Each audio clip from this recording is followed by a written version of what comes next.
What's up, guys? Welcome back to the channel.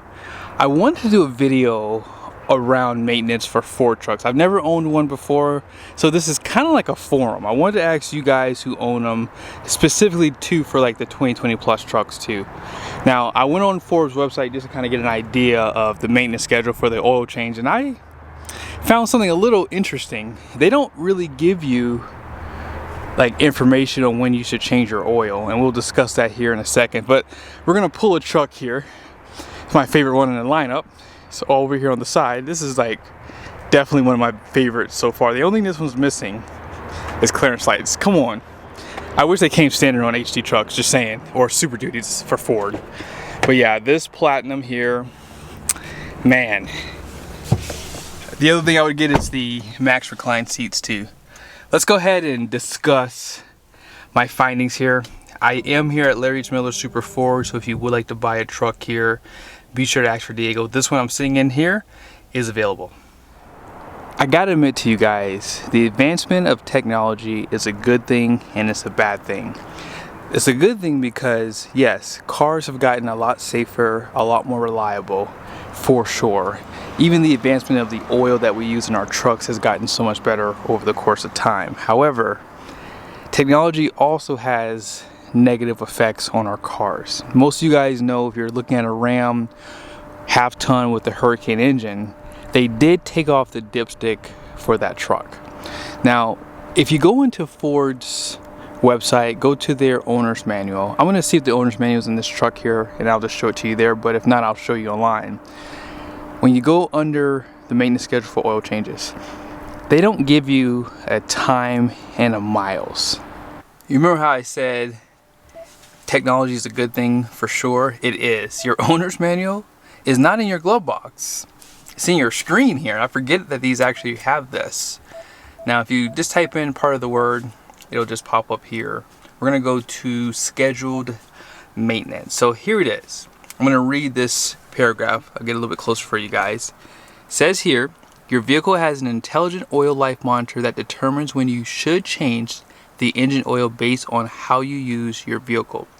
By using several important factors in its calculations, the monitor helps reduce the cost of owning your vehicle and reduces environmental waste at the same time. This means you do not have to remember to change the oil on a mileage-based schedule. Your vehicle lets you know when an oil change is due by displaying a message in the instrument cluster display. The following table provides examples of vehicle use and its impact on oil change intervals. It is a guideline only. Actual oil change intervals depend on several factors and generally decrease with severity of use. So I don't know where that is, but down below it just shows you what you should do at every oil change here. And then reset the intelligent oil life monitor after engine and oil filter changes. They show you just pretty much the schedule. So I didn't know that either. Brake fluid maintenance every 3 years? Dang. I'm not sure if that's the case for every vehicle, but interesting. And then here it is. Every 15,000 miles for diesel severe service, replace the engine mounted and frame mounted fuel filters. They say that is that for severe? For diesel severe service.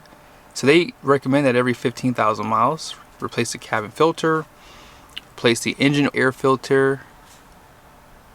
For diesel vehicles, replace the engine mounted and frame mounted fuel filter. So they say for regular maintenance, they recommend doing your fuel filters every 30,000 miles.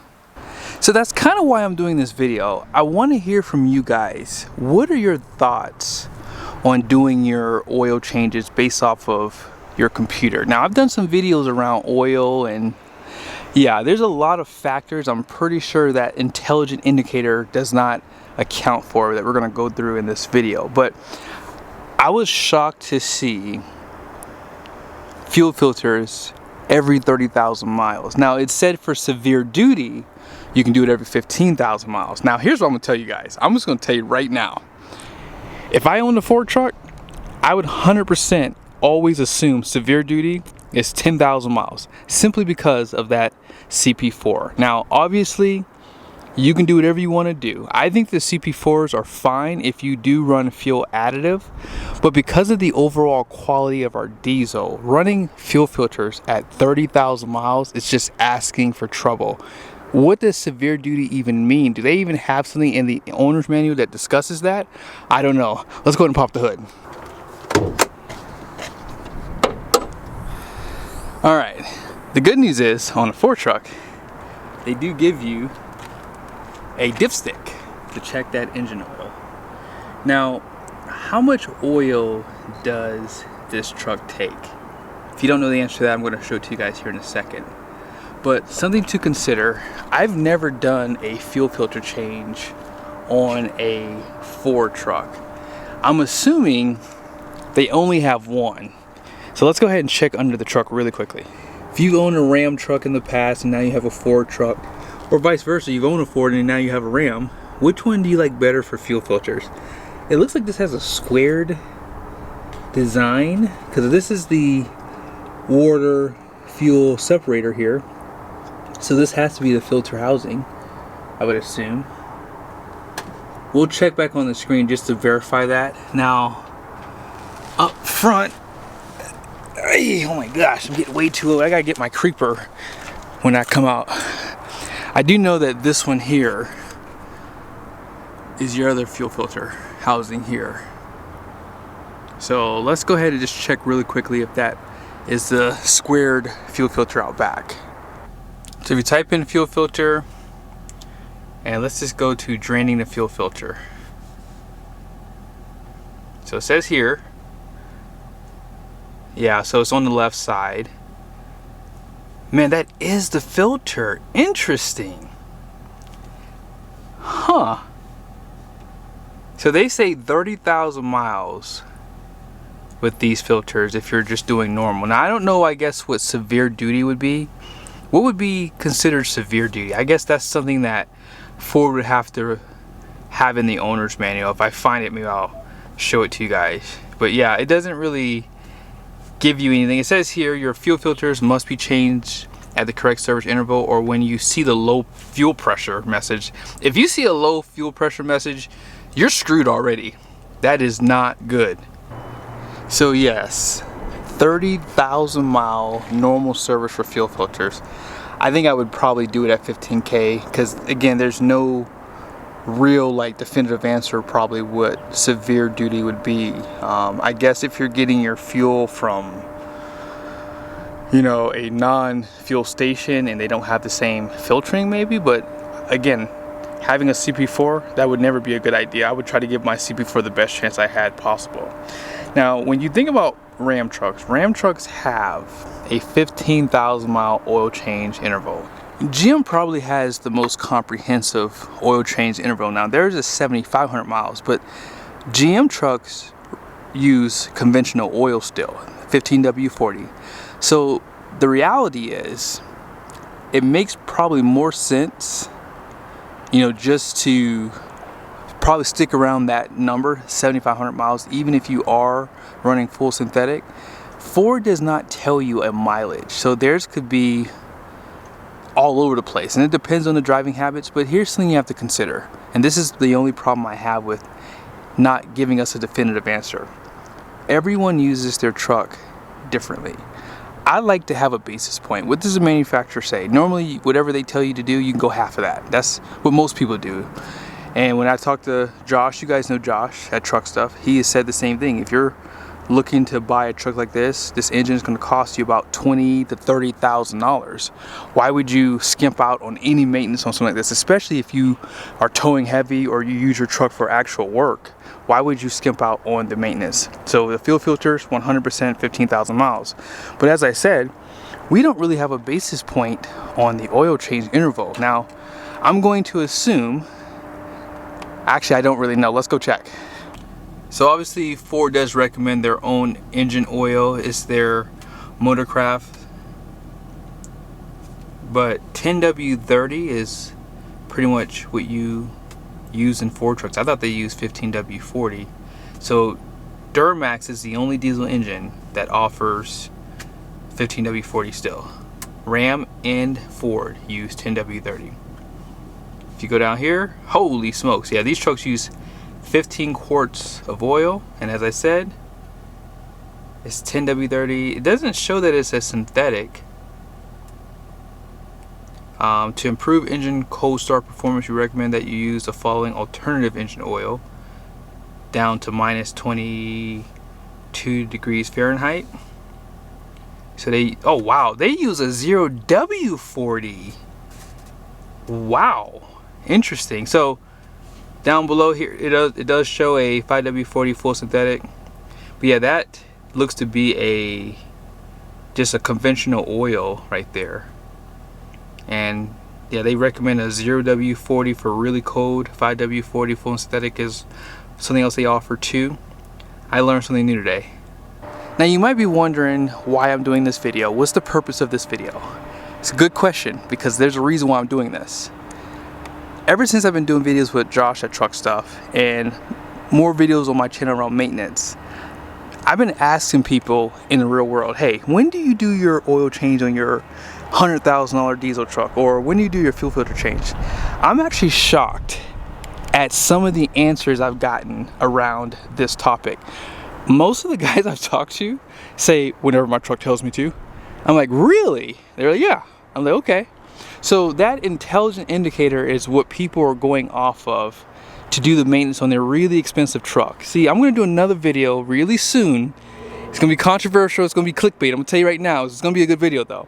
The manufacturers are kind of screwing us over here. I'm just saying, they are kind of screwing us over, because the reality is everything is very vague in the owner's manual.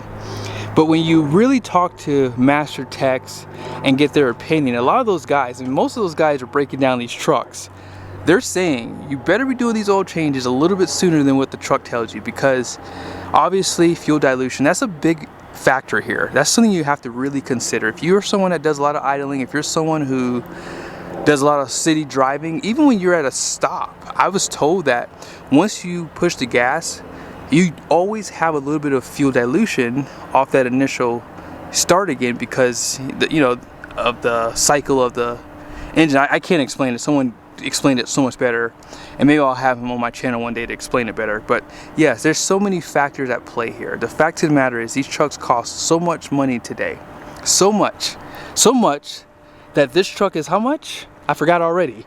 This truck's $101,000. Holy smokes. This engine is 13 grand, right? But if you need that engine replaced, this one here, it's gonna cost you double that. And that's probably not even including the hourly labor to get it all done. So that's why I did this video. You need to be doing the maintenance a little bit sooner, especially for your fuel filters with the CP4 in this truck. Where's that CP4? CP4 I think is in the valley on this one. But yeah, you want to be doing your maintenance a lot sooner, number one. And then number two, you want to make sure you run a fuel additive too for that CP4 if you have a Ford truck. I would 100% recommend getting an analysis done. If I have a chance, maybe I'll reach out to a company that does them, and maybe I can like have something available for you guys, because it would be nice to see everyone's usage, especially like if you keep track of how much you drive on the highway and in the city. But I hope this video was helpful. I think that now that trucks are depreciating a lot quicker, before or during the pandemic, if you bought a truck like this, like in 2019, 2020, you're getting basically MSRP for your truck. And you can turn around and buy another one, keep it for 6 months or so, and then do it again and not really lose much money. I mean, you might lose your taxes and tags, but again, now if you were to buy a truck like this today, keep it for a year, you're down 15 grand for sure. So that's why for me personally, I want to make sure I do the maintenance the best I can, because if I do decide to keep my truck, I want to give it its best shot. But be sure to put your thoughts down below. I want to hear from you guys too, because I never owned a Ford truck. So what are your thoughts on that intelligent indicator? Do you follow that indicator? Be honest. If you do, yeah, I do it. I mean, I know that people in the comment section, they all are very truthful. They don't lie. They don't use google.com to fact check me sometimes. I'm sure that you guys know what you're talking about for the most part. But again, honesty is the best policy. I mess up too, right? So I'd like to hear from you guys and hear the honest truth. Like, do you actually know when to get the oil change. Did you know this truck even took a 10W30? I'll be honest with you guys, I didn't find out about the 10W30 on my Ram truck, my 2019, until about 2020, 21, but the dealership already knew. I thought it was 15W40, so thank God I never went out and did my own oil change, because I was going to buy a 15W40. So yes, these are just things that you should know, and take time and go in your owner's manual and, you know, learn something. You know what? I always do this in all my videos. This truck, standard bed, platinum, F350, has 3,953 pounds of payload capacity. Man, this truck is super nice, guys. Oh, it doesn't have fifth wheel prep package. That's why the payload was a little bit higher. So, but it has pretty much everything else. Twin panel. Yeah, this is a nice one. And it has big payload. See you guys soon.